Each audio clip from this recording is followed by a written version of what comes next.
علیکم، تو بڑھتے ہیں اپنے ناول کی طرف۔ بھری جوانی میں خانم بیوگی کی چادر اوڑھے اپنے بھائی کے گھر واپس آ گئی تھی۔ ابھی پہلے شوہر کے بچھڑنے کا صدمہ تازہ ہی تھا کہ بھائی اور بھابھی کے رویوں نے اسے یہ احساس دلا دیا کہ وہ ان پر ایک ناپسندیدہ بوجھ بن چکی ہے۔ طعنوں اور بیگانگی کے اس تلخ دھوپ سے بچنے کے لیے خانم نے مجبور ہو کر ایک عمر رسیدہ مرد انوار صاحب سے شادی کر لی۔ وہ جانتی تھی کہ یہ فیصلہ ان کی اپنی جوان امنگوں کا قتل تھا، مگر حالات کے تھپیڑوں نے اسے سر چھپانے کا اور کوئی راستہ نہیں دیا تھا۔ لیکن احاطے کے لوگوں نے اس کی مجبوری کو گناہ کا نام دے دیا۔ اگلے ہی دن جب وہ گھر سے باہر نکلی تو زیتون آپا کی حقارت بھری نظروں نے اس کا راستہ روک لیا۔ احاطے کی عورتیں ایک ٹولی بنا کر کھڑی تھیں اور نادیہ سب سے اونچی آواز میں زہر اگل رہی تھی۔ دیکھو تو ذرا، ابھی پہلے شوہر کا کفن بھی پورا میلا نہیں ہوا تھا کہ بوڑھے کی دولت دے کر گھر سے بھاگ کر نکاح کر لیا۔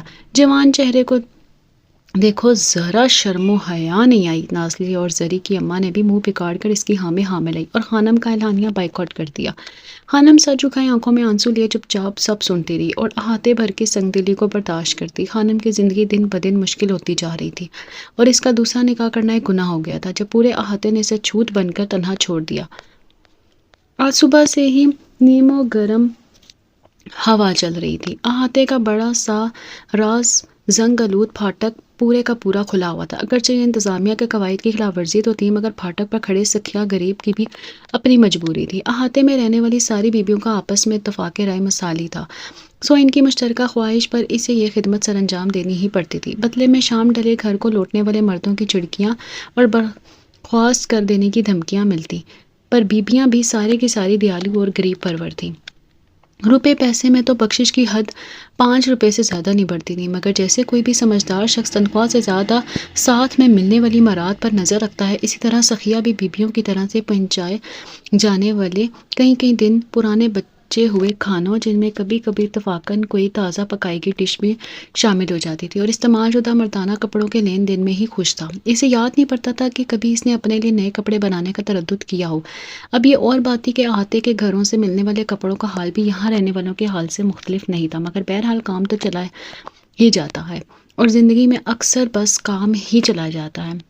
گیٹ سے لے کر وہاں گھروں کے آگے تک کا سارا راستہ خالی پڑا تھا۔ جہاں احاطے کی پچھلی دیوار کے ساتھ آذر بیگ کا چھوٹا سا گھر تھا، آذر بیگ کا احاطے کی ساری بیبیوں میں چونکہ مثالی اتفاق رائے تھا، سو اسی کی بدولت آذر بیگ کے گھر کی طرف دیکھنے تک سے بھی سب کا مشترکہ پرہیز تھا۔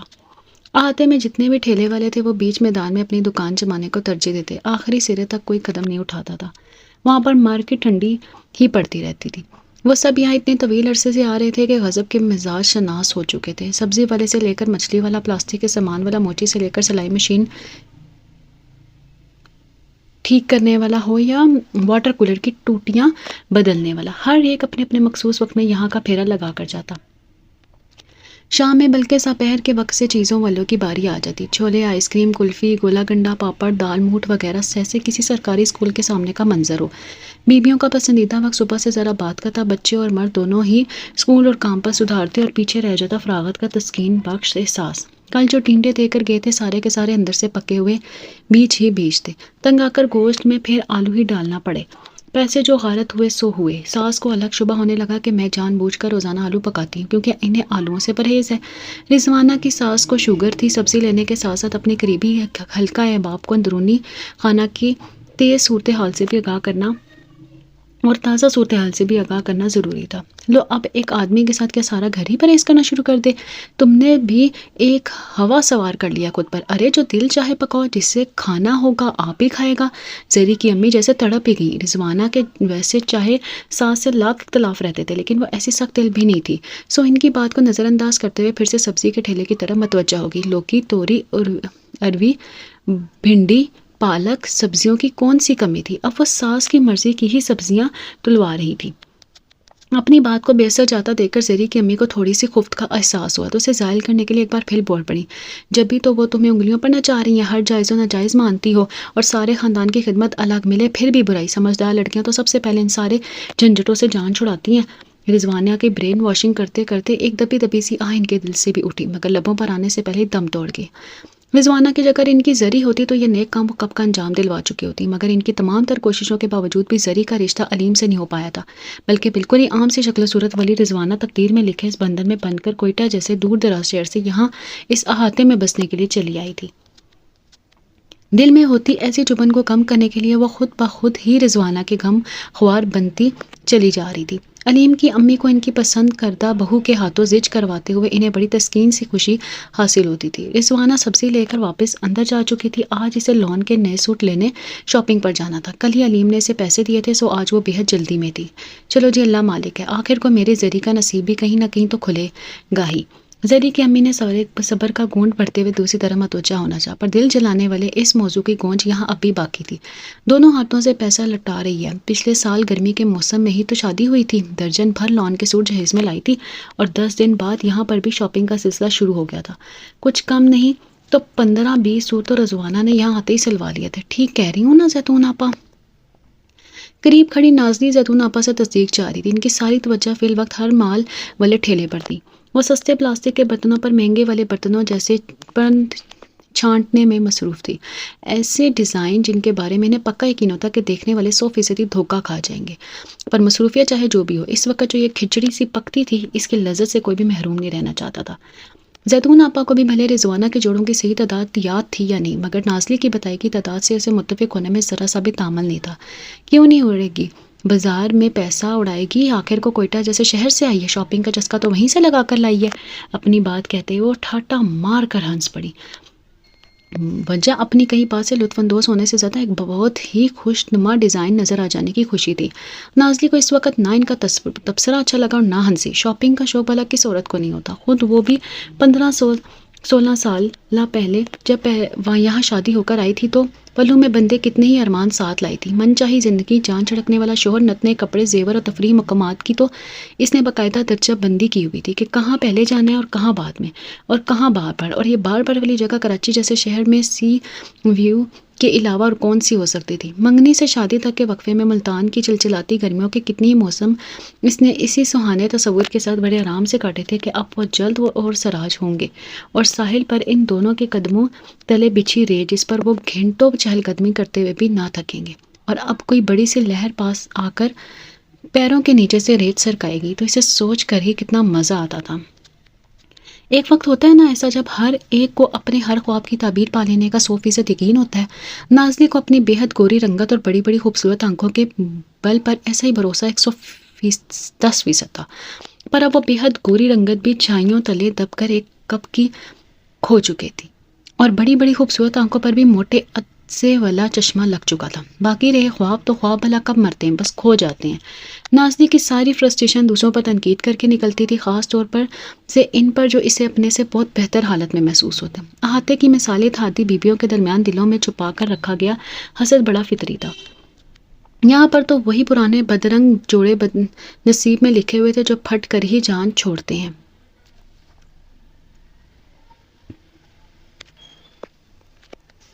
نازلی کا غم کم ہونے میں نہیں آ رہا تھا۔ کاش وہ آدھ کلو ٹماٹر اور پودینے کی گٹھی لینے کی گھر سے سبزی والے کے پاس نہ کھڑی ہوتی تو نہ یہ ٹینشن سر پر سوار ہوتی۔ رضوانہ کے خوش رنگ سوٹ آنے سے پہلے منہ چڑھاتے ہوئے محسوس ہو رہے تھے۔ وہ یہاں ابھی نہیں تھی، اس لیے اس کا نوٹس بھی زیادہ لیا جاتا تھا۔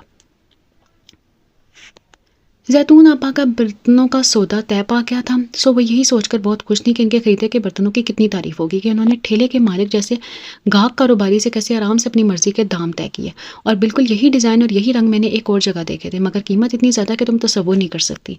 وہ اپنے قریب کھڑی کسی دوسری عورت سے کہہ رہی تھی، تبھی اسی احاطے کی طرف سے خانم آتی ہوئی دکھائی دی۔ ان کے ساتھ اوروں نے بھی تقریباً ایک ساتھ ہی اسے دیکھا تھا، اور بڑی بدمزگی والی بات تھی، آج یہ کہاں اس وقت چلی آ رہی، خواہم خواہی گھسنے کی کوشش کرے گی، میں تو بات کرنا بھی پسند نہیں کرتی۔ نازلی نے ٹماٹر اور پودینے کی تھیلی اٹھاتے ہوئے اپنے گھر جانے کا قصد کیا تو آپا زیتون نے تھوڑی سی خفگی سے اسے دیکھا۔ تمہیں کیا ضرورت ہے اندر جانے کی؟ آ رہی ہے تو آنے دو، یہاں اسے کون لفٹ کر آتا ہے؟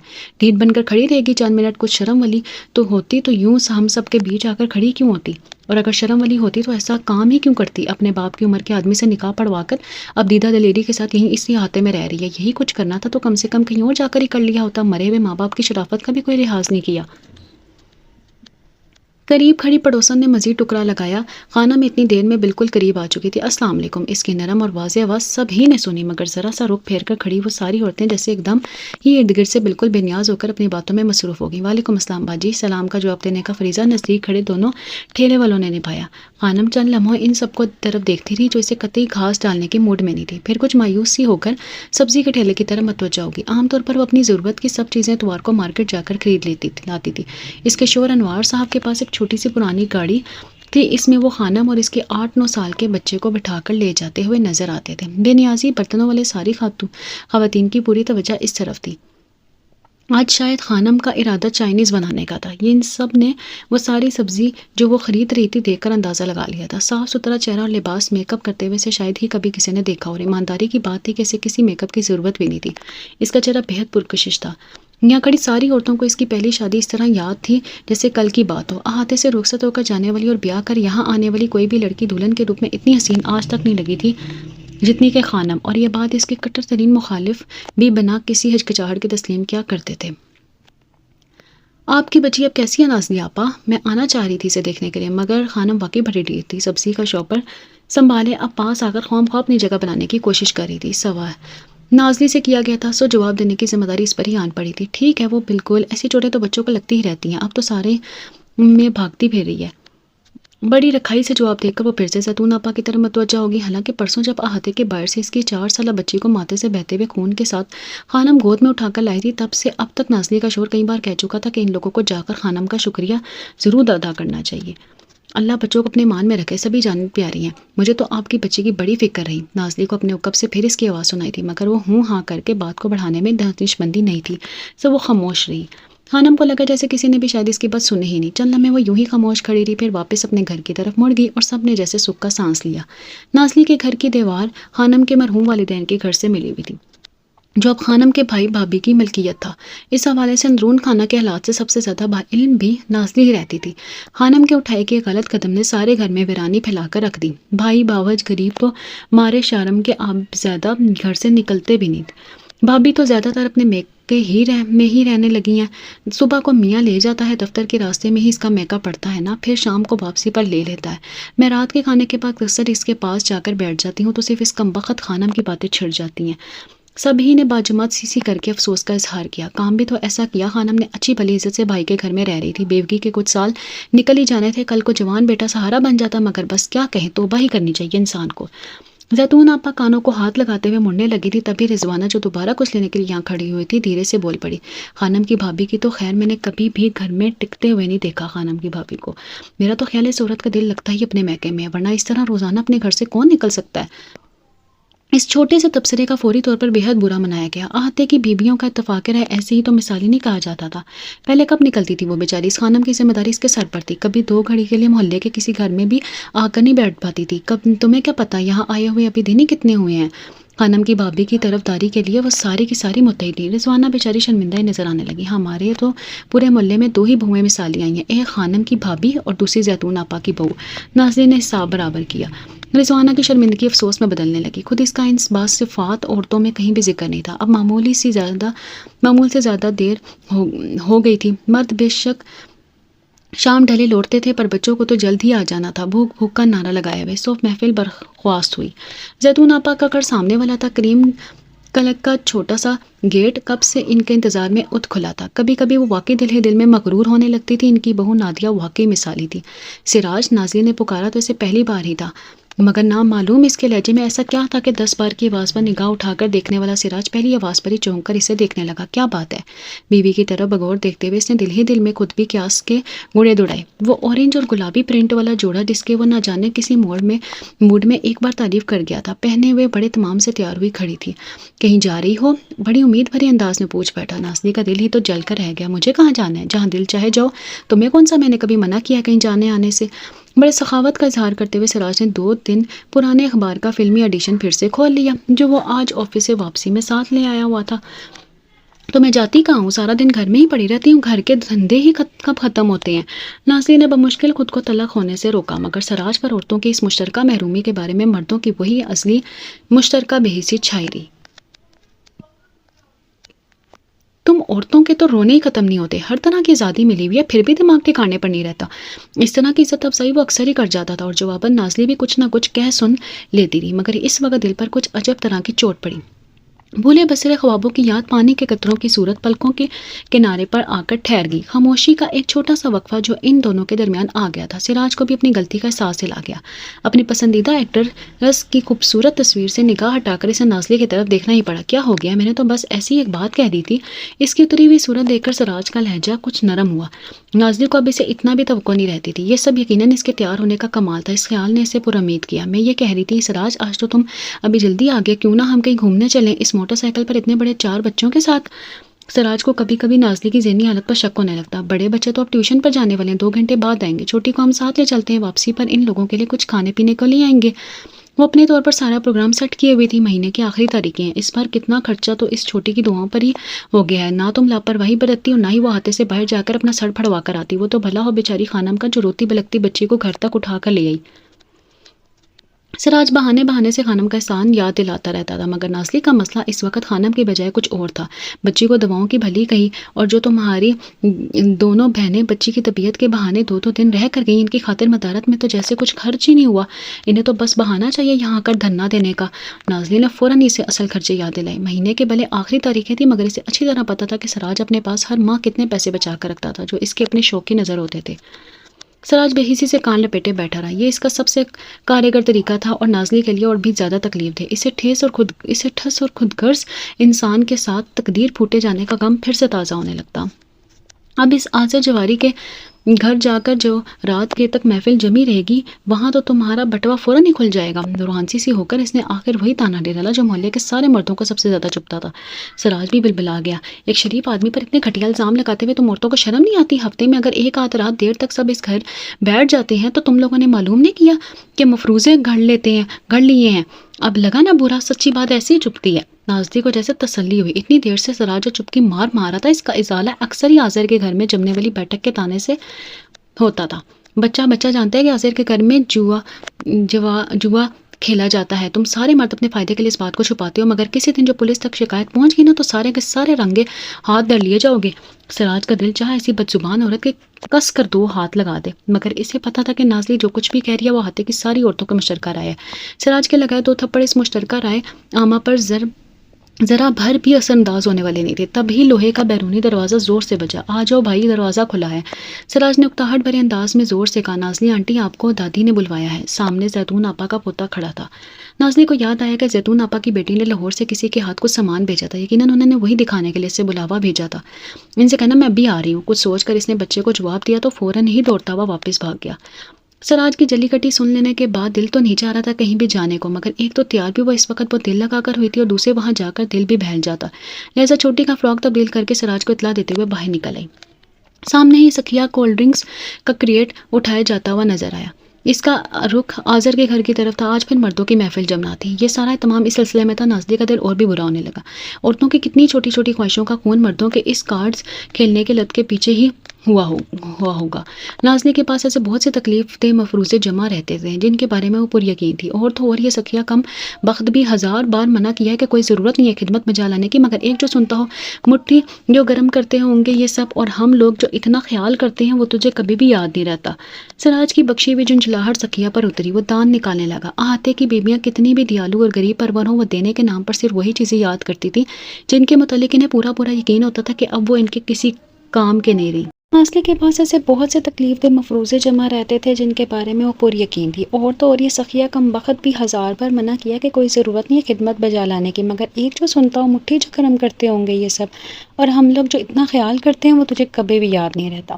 سراج کی بخشی ہوئی جھنجھلاہٹ سکھیا پر اتری۔ وہ دان نکالنے لگا۔ احاطے کی بیویاں کتنی بھی دیالو اور غریب پرور ہوں، وہ دینے کے نام پر صرف وہی چیزیں یاد کرتی تھی جن کے متعلق انہیں پورا یقین ہوتا تھا کہ اب وہ ان کے کسی کام کی نہیں رہی، جبکہ مرد زبان کے لاکھ سخسی پر اس طرح کی سوچ بچار کے بجائے سیدھے پیسے پکڑا دیا کرتے تھے۔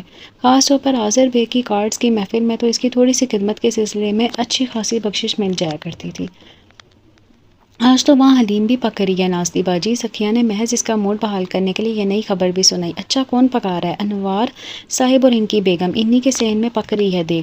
نازلی کے چہرے پر تناؤ آ گیا۔ خانم اس کے میاں آزر مثلث کے 3 زاویوں کی طرح ایک دوسرے سے جڑے ہوئے محسوس ہوتے تھے۔ احاطے کی پچھلی دیوار کے ساتھ اکثر ہی وہ چہل قدمی کرتے ہوئے نظر آ جاتے تھے، یا پھر اپنے گھروں کے آگے بنائے ہوئے موتیاں اور گلابوں کے تختے کے قریب بیٹھے باتیں کرتے دکھائی دیے جاتے تھے۔ زیتون آپا اپنے کمرے میں مینا بازار سجائے بیٹھی تھی۔ نت نئے سوٹ، شالیں، بیڈ شیٹس وغیرہ۔ زیتون آپا کی بیٹی رہتی تو لاہور میں تھی، مگر سوغاتیں اس طرح بھیجتی جیسے دبئی میں رہتی ہے۔ اس وقت اس دلکش منظر سے زیادہ نازلی کی لائی ہوئی اطلاع میں کشش تھی۔ خانم کو تو کیا کہوں، مگر انوار صاحب تو کسی زمانے میں واقعی بھلے آدمی سمجھے جاتے تھے۔ انہوں نے کیسے اس آزر سے دوستانہ گانٹھ لیا ہے سمجھ میں نہیں آتا، بلکہ میں تو یہ کہتی ہوں کہ محلے کے سارے مردوں کو شہ ہی انوار صاحب کی وجہ سے ملی ہوئی ہے۔ زیتون آپا تعصب سے کہنے لگی۔ نازلی کا دل پہلے ہی بھرا ہوا تھا۔ سراج کے ساتھ ہونے والی تازہ لڑائی کا احوال بھی سنا ڈالا۔ دلچسپی تو مجھ میں سراج کو پہلے بھی کوئی خاص نہیں تھی۔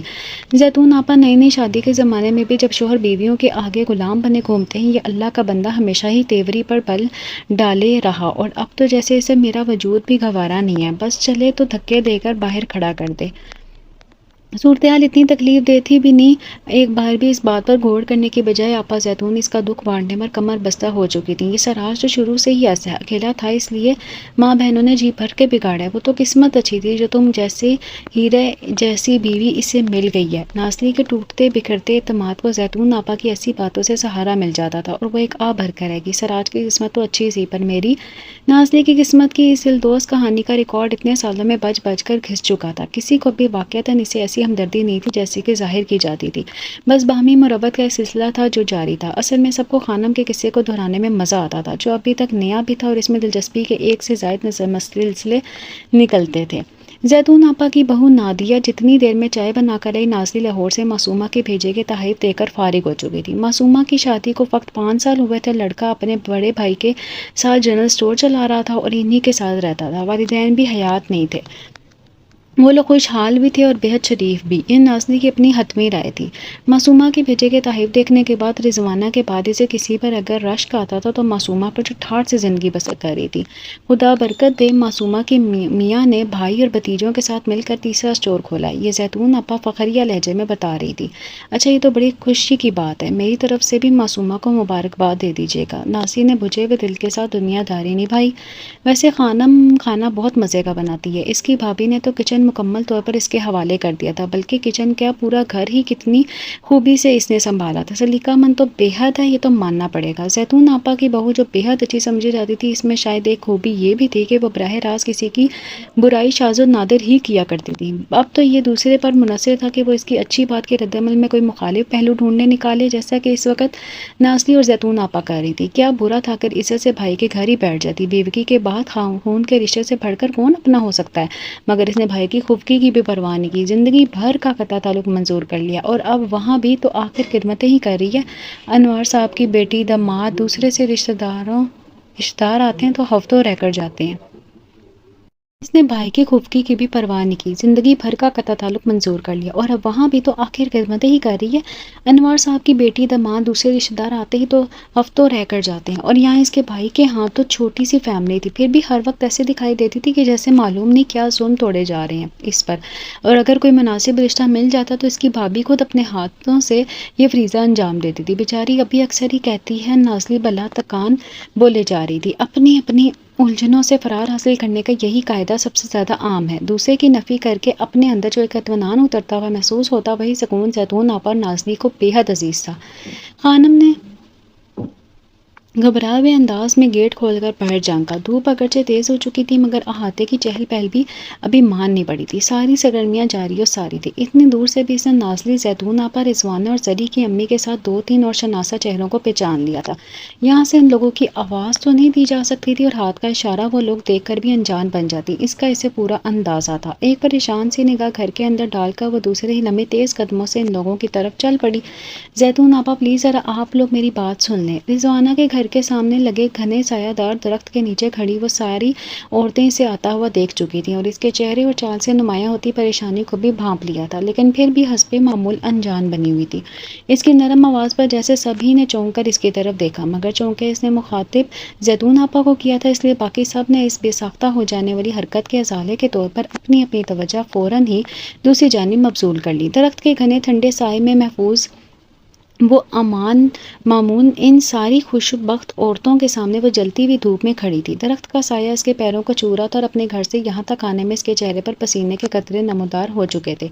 انوار صاحب کی طبیعت بہت خراب ہو رہی ہے، انہیں ہاسپٹل لے کر جانا ہوگا، آپ اگر میرے ساتھ چلی چلیں تو، بہت عاجزی کے ساتھ کہتے ہوئے انہیں پرامید نگاہوں سے دیکھنے لگی۔ درخت کے سائے تلے ایک واضح بنبناہٹ پھیل گئی۔ زیتون آپا کو ایک پل کے لیے کچھ خیال سا تو آیا، مگر دوسرے لمحے انہوں نے اس بیکار کے بوجھ سے خود کو آزاد کر لیا۔ میں تو نہیں چل سکتی خانہ، میری بہو کی طبیعت خود ٹھیک نہیں ہے اور بچے بھی اسکول سے آنے والے ہیں، سبھی کے لیے۔ ان کا جواب توقع کے عین مطابق تھا۔ صرف رضوانہ ہی کو تھوڑی سی حیرت ہوئی، کیونکہ ابھی تھوڑی دیر پہلے انہوں نے بتایا تھا کہ آج نادیہ کڑھی چاول پکا رہی ہے، تو پھر کوئی اور اگر چل سکے بڑی مہربانی ہوگی۔ خانم کے لہجے کی عاجزی مزید بڑھ گئی، چند لمحوں کے لیے تو وہ ساری گڑبڑا سی گئیں۔ لاکھ ان سب نے خانم جیسی عورت کا اعلانیہ بیک آؤٹ کر رکھا تھا، پر منہ پریوں صاف صاف منع کرنا ایک قطعی دوسری بات تھی۔ آنکھوں ہی آنکھوں میں جیسے کوئی پیغام بہت ہنگامی سے رفتار میں ایک دوسرے کو منتقل ہوا۔ دیکھو خانم، ہم میں سے کوئی بھی نہیں جا سکتا، گھر پر اس وقت مرد بھی نہیں ہے اور ان کی اجازت کے بنا ہم کہیں آتے جاتے بھی نہیں ہیں۔ یہ مشترکہ جواب نازلی کی طرف سے آیا تھا۔ انکار کے ساتھ ساتھ اپنی فرمانبرداری کے تذکرے کا مقصد خانم کی گئی نافرمانی کو جتانا تھا۔ اس کا چہرہ تاریک سا پڑتا محسوس ہوا۔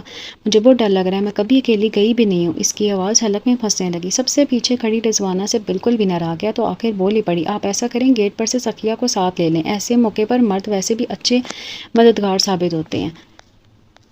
خانم نے بڑی حیرت سے رضوانہ کی طرف دیکھا۔ وہاں کھڑی ساری عورتوں میں صرف رضوانہ ہی تھی جسے وہ سب سے کم جانتی تھی، کیونکہ اسے شادی ہو کر یہاں آئے ابھی بہت زیادہ عرصہ نہیں ہوا تھا۔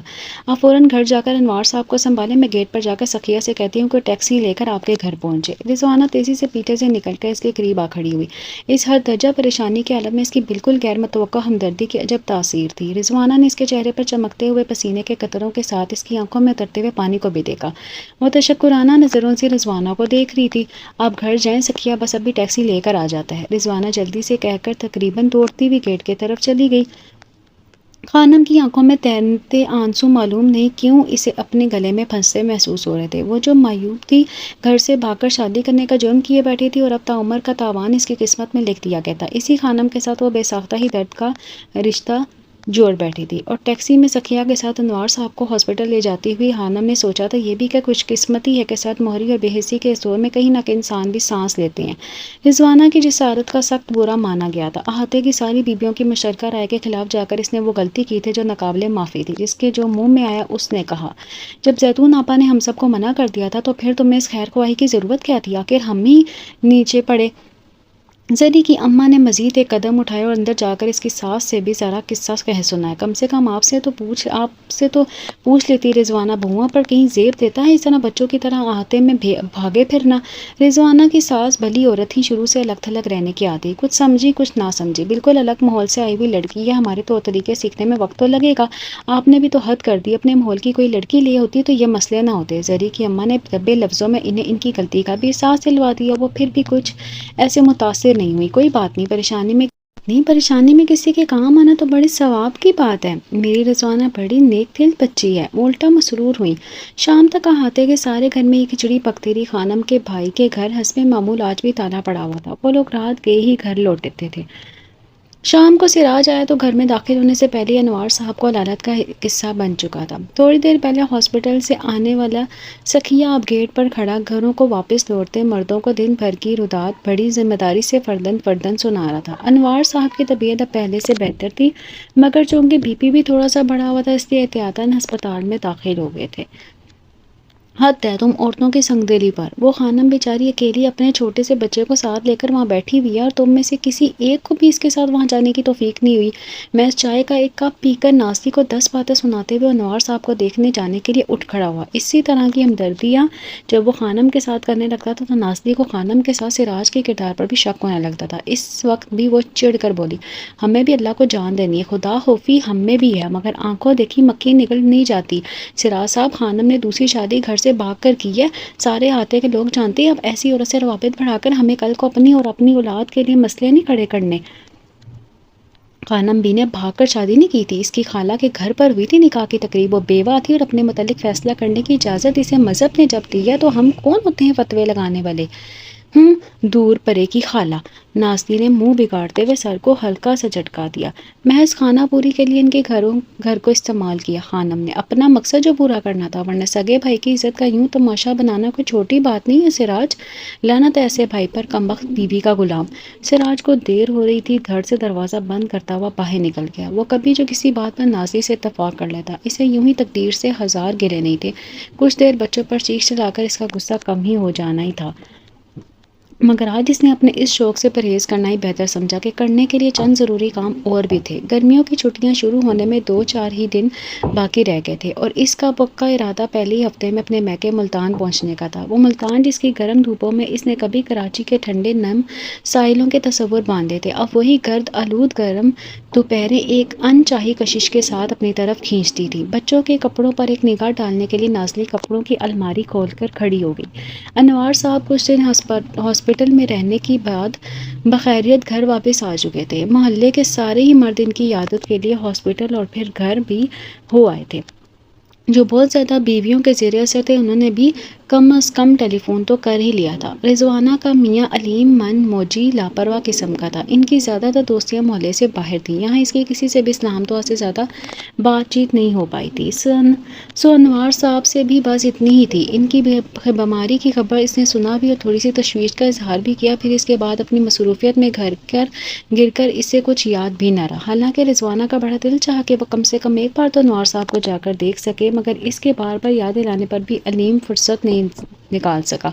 رضوانہ تھک ہار کر خاموش ہو بیٹھی، چھوٹی چھوٹی باتوں کو نظر انداز کرنے کی عادت اس کے قدم قدم پر کام آتی تھی، پھر بھی دن میں جب کبھی اسے تھوڑی سی بھی فرصت میسر آتی، آنسو بھری وہ آنکھیں اور لرزتے ہوئے ہونٹ یاد آ کر دل میں ایک عجیب سی چبھن پیدا کرنے لگتے تھے۔ جانے کو تو وہ اکیلے میں انوار صاحب کے گھر جا سکتی تھی اگر محلے والوں کا ڈر نہ ہوتا، انہوں نے ابھی تک اس کی پہلی خطا ہی نہیں بخشی تھی، اب اگر اسے اکیلے وہاں جاتا دیکھ لیتے تو بلا تامل خانم کے ساتھ اس کا بھی بائیکاٹ کر دیتے۔ بہرحال اسے رہنا تو سب کے ساتھ ہی تھا اور وہ فطرتاً تھی بھی بے حد سلجھو قسم کی۔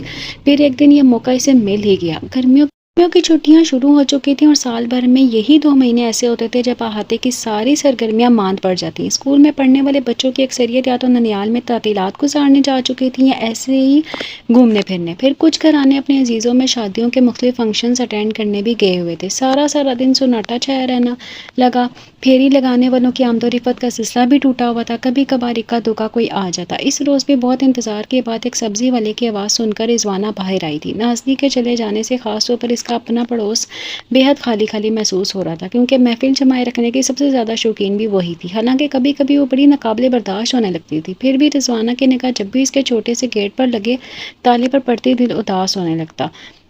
اس وقت بھی بڑا سناٹا تھا باہر۔ رضوانہ کو جو سبزیاں درکار تھیں وہ تلوائیں اور جب حساب کے پیسے پلٹ رہی تھی تو وہ مانوس سی آواز سنائی دی، کیسی ہو رضوانہ؟ سامنے خانم کھڑی مسکرا رہی تھی۔ ارے آپ! رضوانہ کو اسے دیکھ کر بڑا اچھا لگا۔ اس روز کی ٹوٹی بکھری حالت کے برعکس آج وہ بڑی مطمئن سی مسکراہٹ چہرے پر لیے ہوئے تھی۔ کیسے ہیں انوار صاحب؟ میں تو انہیں پوچھنے بھی نہیں آ سکی۔ رضوانہ کے لہجے سے شرمندگی جھلکنے لگی۔ ارے نہیں کوئی بات نہیں۔ خانم نے تھوڑا سا آگے بڑھ کر اس کے کندھے کو چھوا۔ اب تو وہ بالکل ٹھیک ہے، اس روز تو واقعی پریشان ہو گئی تھی، اگر تم ساتھ نہ دیتی تو پتہ نہیں میں کتنا اور پریشان ہوتی رہتی۔ وہ بڑی محبت سے رضوانہ کو دیکھ رہی تھی۔ میں تو اس وقت تمہارا شکریہ بھی ادا نہیں کر سکی، تمہاری وجہ سے مجھے بے حد سہارا ملا تھا۔ میں نے ایسا کیا کیا تھا جو کچھ بھی تو نہیں؟ رضوانہ حقیقتاً شرمندہ ہو رہی تھی۔ اچھی بات تو یہ ہے کہ انوار صاحب بالکل ٹھیک ہیں، آپ اندر آئیں نا، ایک کپ چائے ہی پی لیں۔ اپنی نرم دلی کے باعث رضوانہ نے بے ساختہ ہی خانم کو دعوت بھی دے ڈالی، جو عرصہ ہوا اسے کسی کی طرف سے ملنے کی توقع بھی نہیں رہی تھی۔ خود رضوانہ بھی اندر ہی اندر تھوڑی پریشان بھی تھی کہ اگر خانم واقعی اندر آ گئی تو یہ خبر چاروں طرف گردش کرے گی اور پھر علیم اور ان کی ماں وہ دونوں نہ جانے کس طرح کا رد عمل ظاہر کریں گے۔ آخر کو ہیں تو انسانی فطرتاً کانوں کے کچے، مگر شاید خانم کو اسے کسی آزمائش میں ڈالنا گوارا نہ ہوا۔ پھر کبھی صحیح، ابھی تو میں جلدی میں ہوں، کچھ دوائیاں اور دوسرا سامان لینا ہے۔ ایک ہلکی سی افسردگی گلی مسکراہٹ کے ساتھ وہ بڑی شاعر شائستگی سے منع کر رہی تھی۔ رضوانہ نے سکھ کا سانس لیا۔ سامنے والے دروازے نے سے زیتون آپا کئی بار آ کر جھانک چکی تھی۔ رضوانہ کو پتہ تھا ان کی ساری توجہ اسی طرف ہے، اور جب خانم کو خدا حافظ کہہ کر وہ گھر کے اندر چلی گئی تو کچھ ہی دیر بعد وہ اس کے پیچھے پیچھے اس کے یہاں پہنچ بھی گئی۔ عام انسان اپنی صحبت سے پہچانا جاتا ہے۔ اچھوں کے ساتھ اٹھو بیٹھو گے تو اچھا سمجھیں گے، اور اگر کسی ناقص کے ساتھ ربط ضبط بڑھایا تو سچی بات یہ ہے کہ دیکھنے والے کی زبان کو پکڑنا ناممکن ہے، اور یہاں ہر ایک اپنا اپنا ترازو لے کر بیٹھا ہوا ہے دوسروں کی اچھائی برائی کا حساب کتاب کرنے کے لیے۔ زیتون آپا کی چائے میں شکر گھولتے ہوئے خود اندر تک تلخ ہونے لگی۔ جو اختیار صرف اللہ تعالیٰ کا ہے وہ ان کے بندوں نے کس آسانی سے اپنے ہاتھوں میں لے لیا ہے، اس نے کڑ کر سوچا۔ تبھی اچانک کوئی باہر کا دروازہ ایک جھٹکے سے کھول کر اندر آیا۔ رضوانہ کا دل بہت زور سے دھڑکا۔ باورچی خانے کی کھڑکی سے زیتون آپا کی بہو کا اندر آتے دیکھ کر وہ مارے گھبراہٹ کے فوراً ہی خود بھی صحن میں آ کھڑی ہوئی۔ نادیہ کی آواز میں کپکپاہٹ بہت واضح تھی۔ رضوانہ امی کو فوراً گھر بھیج دو، لاہور سے فون آیا ہے۔ رضوانہ نے تھوڑا سا مڑ کر اپنی ساس کے کمرے کی طرف دیکھا۔ زیتون آپا ایک ہاتھ دل پر رکھتے ہوئے فوراً ہی اٹھ کھڑی ہوئی تھی۔ میری معصومہ، ان کے لبوں سے بے اختیار ہی یہ دو الفاظ ادا ہوئے۔ گرمیوں کی چھٹیوں کا اختتام ٹھیک برسات کے وقت میں ہوا۔ نازلی جب بچوں کو لے کر اسٹیشن پر اتری تو پانی ٹوٹ کر برس رہا تھا۔ ہوا کے تیز جھونکوں کے ساتھ پانی کا شور ریلوے اسٹیشن کے مخصوص شور و گل پر حاوی ہو چکا تھا۔ اپنے کمپارٹمنٹ کی کھڑکی سے جب اس نے جھانک کر دیکھا تو آسمان پر گہرے بادل چھائے ہوئے تھے۔ یہاں پر اترنا، پھر من مانے کرائے پر ٹیکسی کرنا اور پھر گھر تک بخیر و عافیت پہنچنا، نازلی کو سوچ کر ہی گھبراہٹ ہونے لگی۔ ملتان سے واپسی پر ہمیشہ کی طرح سامان پہلے سے دگنا ہو چکا تھا۔ سراج کو اپنے آنے کی اطلاع دے چکی تھی، پر اس دھواں دار موسم میں اس کے آنے کی امید ایک فیصد بھی نہیں تھی، مگر وہ وہاں موجود تھا اور اس کی موجودگی بڑی تسلی بخش تھی۔ قلعے سے لے کر ٹیکسی والے تک وہ پیسوں کے معاملے میں جگرتا، پانی میں جان بوجھ کر چھپ چھپ کرتے ہوئے بچوں پر بگڑتا، اور گھر آنے تک راستے میں وقفے وقفے سے نازلی پر اپنی جھنجھلاہٹ اتارتے ہوئے مستقل ہی بدمزاجی کا مظاہرہ کرتا رہا۔ بیوی بچوں سے تقریباً پونے 2 ماہ کی دوری بھی اس کے مزاج پر کوئی اثر نہیں ڈال پائی تھی۔ بالکل ویسے کا ویسا ہی تھا جیسا کہ ویسے چھوڑ کر گئی تھی۔ نازلی کے لیے حالانکہ کوئی بھی بات نہیں تھی، لیکن پھر بھی اسے کچھ بھی اتنا برا نہیں لگ رہا تھا جتنا ہمیشہ لگتا تھا۔ سراج کی بھی کسی بھی بات کا جواب دینے کی بجائے، حالانکہ کوئی بھی بات نہیں تھی، لیکن پھر بھی اسے کچھ بھی اتنا برا نہیں لگ رہا تھا جتنا ہمیشہ لگتا تھا۔ سراج کی کسی بھی بات کا جواب دینے کی بجائے وہ اسی طرح بے نیازی سے بیٹھی رہی، جیسے یہ سب کچھ اسے نہیں کسی اور کو کہا جا رہا ہو۔ گھر تک پہنچتے پہنچتے کچھ سراج بھی بول بول کر شاید تھک چکا تھا، یا پھر نازلی کی مستقل خاموشی نے اسے کچھ احساس دلا دیا تھا۔ گھر آ کر جب وہ لوگ سامان وغیرہ رکھ کر فارغ ہو چکے تو وہ خود ہی چائے بنا لایا۔ کھانا وغیرہ پکانے کی ابھی ضرورت نہیں ہے، لا کر فریج میں رکھ دیا ہے، نکال کر گرم کر لینا۔ چائے کا کپ تھماتے ہوئے اس بار نرمی سے کہہ رہا تھا۔ نازلی نے اس بات میں سر ہلا دیا۔ سراج کی سختی کی طرح اس نے اس کے لہجے کی نرمی کی بھی کوئی نوٹس نہیں لیا تھا۔ سراج نے کچھ چونک کر اس کی طرف دیکھا۔ پہلی بار اسے احساس ہوا کہ جب سے آئی ہے مستقل ہی کسی گہری سوچ میں۔ کیا بات ہے، ملتان میں تو سب خیریت ہے نا؟ اس کا خیال فطری طور پر وہیں گیا۔ ہاں، نازلی کسی خیال سے باہر آئی۔ اس نے سراج کی بات ڈھنگ سے سنی ہی نہیں تھی، اسے اپنی بات دہرانی پڑی۔ ہاں سب ٹھیک ہے، بڑے سرسری سے انداز میں جواب دیتے ہوئے فوراً ہی اپنے اصل مقصد کی طرف آ گئی۔ میں ذرا زیتون آپا کے گھر ہوں سراج، اس بارش میں باہر قدم رکھنا مشکل ہو رہا ہے، اور تم کو آتے ہی محلے والوں کی یاد ستانی شروع ہو گئی ہے۔ اس بار پھر سے جھنجھلاہٹ سوار ہونے لگی۔ نازلی اپنی تکرار کی عادت شاید ملتان میں ہی بھول آئی تھی۔ چند لمحے چپ چاپ اس کی شکل دیکھتی رہی، پھر دھیرے سے بولی، تم نے خود ہی تو فون پر بتایا تھا، بس اسی لیے جانا چاہ رہی ہوں، اور اب تو اس بات کو دن بھی بہت ہو گئے ہیں۔ ہو جاتے ہیں زندگی میں ایسے حادثے بھی، بس خدا کی مرضی ہے۔ سر کو ہلکے سے جنبش دیتے ہوئے سراج کہہ رہا تھا۔ میں منع نہیں کر رہا ہوں، چلی جانا، تم ذرا پانی کو تو رکنے دو۔ اور وہ نگت کے رشتے کا کیا ہوا؟ ان لوگوں کی طرف سے جواب آیا کہ نہیں؟ نازلی نے ٹھنڈی سانس بھری۔ نگت اس کی چھوٹی بہن کا نام تھا، اس سے محض چند سال ہی چھوٹی تھی، پر معلوم نہیں کیا رکاوٹ تھی کہ ہر بار اس کا رشتہ طے ہوتے رہ جاتا تھا۔ پچھلے دنوں ایک اور بھی ایسا ہی ہوا تھا۔ اب تو سبھی لوگ بے حد پریشان ہیں، خاص طور پر میری اماں۔ تم یہاں کوئی اچھا لڑکا کیوں نہیں دیکھتے سراج؟ کوشش تو کر کے دیکھو۔ وہاں کی تفصیل سنا کر وہ پر امید نظروں سے سراج کو دیکھنے لگی۔ موضوع خود بخود بدل گیا تھا، اور معلوم نہیں کتنے عرصے بعد وہ دونوں اتنے دوستانہ انداز میں بات چیت کر رہے تھے۔ رکا تو سامنے ہی ہے، ڈھونڈنے کی بھی ضرورت نہیں ہے، مگر تمہیں پسند نہیں آئے گا، اس لیے میں نے پہلے کبھی کہا ہی نہیں، وہ کہتے ہوئے گردن کے نیچے تکیہ رکھ کر نیم دراز ہوا۔ اس بار نازلی کو اس کے اطمینان پر واقعی غصہ آنے لگا تھا۔ کمال ہے، ہم سب اس قدر پریشان ہیں اور تم مٹھی میں اس پریشانی کا حل دبائے بیٹھے ہو۔ بتاتے کہ نہیں کون سا لڑکا ہے؟ وہ جانے کو آنے لگی تو سراج کو بتانا ہی پڑا۔ آذر۔ نازلی نے بہت حیرت سے یہ سام سنا۔ آذر ہوئے؟ سراج کہہ رہا تھا، مجھ سے انوار صاحب نے کئی بار ذکر کیا کہ میں آذر کے لیے کوئی مناسب لڑکی دیکھوں۔ اچھا لڑکا ہے، مناسب آمدنی ہے، تقریباً اکیلا ہی سمجھو، چند 1-2 پار کے رشتہ دار، بس معاف کرو، مجھے نہیں سننی اس کی ہسٹری۔ ناظرین جل کر اس کے آگے ہاتھ جوڑے، میں ہی بے وقوف ہوں جو اپنا رونا تمہارے سامنے لے بیٹھی۔ ایمانداری سے کہنا، اگر جو نکت تمہاری اپنی بہن ہوتی تو تم اتنی آسانی سے زمانے بھر کے لفنگے آزر کا رشتہ اس کے لیے پیش کر دیتے؟ بالکل کرتا، اور صرف رشتہ ہی پیش نہیں کرتا بلکہ کب کی یہ شادی بھی ہو چکی ہوتی۔ سراج نے قطعیت کے ساتھ کہتے ہوئے دوسری طرف کروٹ بدل لی۔ اس وقت برابر والے کمرے سے چھوٹی کی چیخ کر رونے کی آواز آنے لگی، تو اس طرح کروٹ بدلے ہوئے زور سے بولا، اب جا کر دیکھو نا اسے کیوں چیخ رہی ہے، 2 مہینے اچھا بھلا سکون رہا گھر میں۔ ناظرین اتنی دیر میں کمرے کے دروازے تک پہنچ گئی تھی، بمشکل تمام ہی جواباً خود کو کوئی سخت بات کہنے سے روک پائی۔ ہوا کچی مٹی کی مہک سارے میں اڑائے پھیر رہی تھی۔ اس بار ایک ذرا سا تیز جھونکا آیا تو گل مہر کے پتوں پر اٹکے ہوئے کتنے ہی پانی کے قطرے نزدیک بیٹھی معصومہ پر آ گرے۔ ایک ٹھنڈا خوشگوار احساس بھی اندر کی تپش کو ذرا سا بھی کم کرنے میں مددگار ثابت نہ ہو سکا۔ بیزاری کے ساتھ ہاتھوں اور دامن کو جھٹکتے ہوئے اس نے آسمان پر نگاہ ڈالی، وہاں اب بھی گہرا سرمئی رنگ غالب تھا، اور یہی نیم تاریک سا رنگ وہاں اس کے لاہور والے گھر کے آنگن میں کیسا جادو سا جگاتا ہوا محسوس ہوتا تھا۔ بے اختیار اسے وہ صبحیں اور شامیں یاد آنے لگی، مگر اب تو شاید یاد میں شمار کرنا بھی ناممکن ہوتا جا رہا تھا۔ قسمت کے لکھے کو تو پورا ہونا ہی ہوتا اپنی طرف سے، چاہے ہم کتنی کوشش کریں۔ بڑی کراری سی آواز میں برآمدے میں حلقہ بنگا کر بیٹھی خواتین میں سے کوئی ایک تقدیر کے اسرار و رموز بیان کر رہی تھی۔ وہ سب روزانہ ہی اکٹھی ہو کر بیٹھتی اور ایسی گفتگو فرماتی۔ معصومہ پر چھائی افسردگی خطرناک حدوں کو چھونے لگتی۔ ابھی کچھ دیر پہلے ناصلی بھی اس کے پاس آ کر بہت دیر بیٹھی رہی تھی، اور آتے ہی اسے گلے لگا کر چند آنسو بہانے کا فریضہ پورا کر کے وہ مستقل ہی مرحومہ کے بدبخت شوہر اور سسرال والوں کو بیٹھے بد دعائیں دیتی تھی، جنہوں نے ایک ذرا سی بات پر اسے طلاق دے کر باہر نکال دیا تھا۔ یہ قصہ حالانکہ اسے سراج کی زبانی ملتان میں ہی سننے کو مل گیا تھا، مگر اس وقت معصومہ سے تفصیلات معلوم ہونے کی امید تھی جو پوری نہ ہو سکی۔ معصومہ یوں ہی ٹھس سے بیٹھی رہی، وہ ساری اہم پوائنٹ جو وہ یہاں آنے کے ابتدائی دنوں میں رو رو کر اپنی بے گناہی ثابت کرنے کے لیے بار بار دہراتی رہی تھی، اب ایک ایک کر کے خود ہی بھولتی جا رہی تھی۔ کاش اگر میں ذرا سی بات پر بحث کی عادت پر قابو پائے رکھتی تو شاید وہ بری کٹری ٹالی جاتی۔ اسے رہ رہ کر اپنے میاں کی نرم خواہی یاد آتی۔ ناصلی اس کی مسلسل چپ سے بور ہو کر واپس برآمدے میں جا بیٹھی تھی، جہاں وہ مخصوص گروپ براجمان تھا۔ آج کل احاطے میں جمع ہونا موقوف ہو چکا تھا۔ معصومہ عدت میں تھی، سو زیتون آپا کا دل بیٹی کو اکیلا چھوڑ کر باہر کی گپ شپ میں شریک ہونے کو نہیں مانتا تھا، اور چونکہ یہاں ان سب کا ایکا مثالی تھا، سو وہ لوگ بھی باہر کی بجائے یہاں ان کے گھر میں ہی اکٹھی ہو بیٹھتی۔ شروع میں تو معصومہ کو بھی ان ڈھیر ساری محسنوں کے سارے غم بڑھتا ہوا لگتا، مگر وقت سے بھی بڑا شفاق مصنف اور کون ہے۔ قلیل سے عرصے میں ہی اسے پیروں تلے بچھی زمین کے دلدلی ہونے کا احساس بڑی شدت سے ہونے لگا تھا۔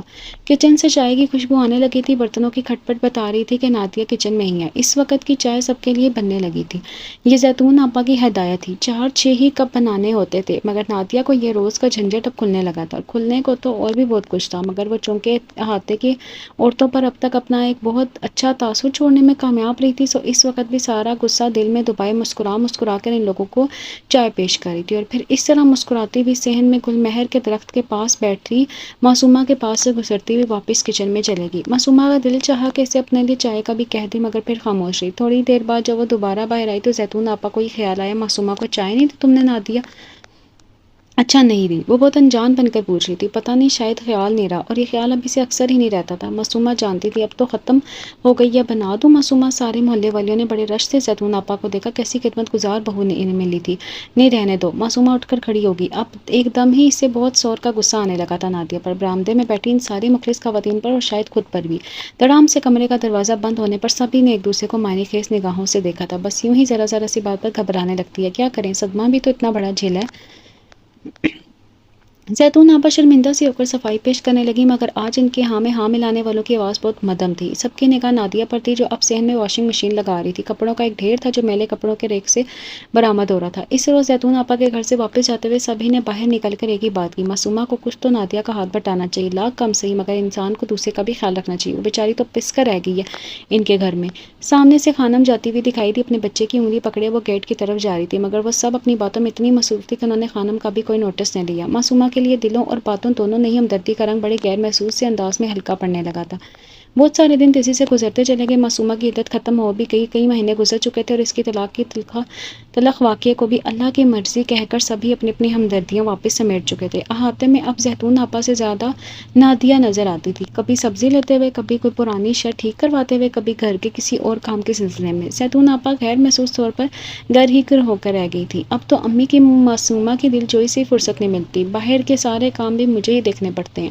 بچے کے اسکول بیگ کی سلائی کرواتے ہوئے اسے آدھا گھنٹہ تو ہو ہی گیا تھا، مگر پھر بھی وہ اپنی مصروفیات مستقل جتائے جا رہی تھی۔ زری کی امی اور نازنی دونوں ہی کو اسے بے حد ہمدردی محسوس ہو رہی تھی۔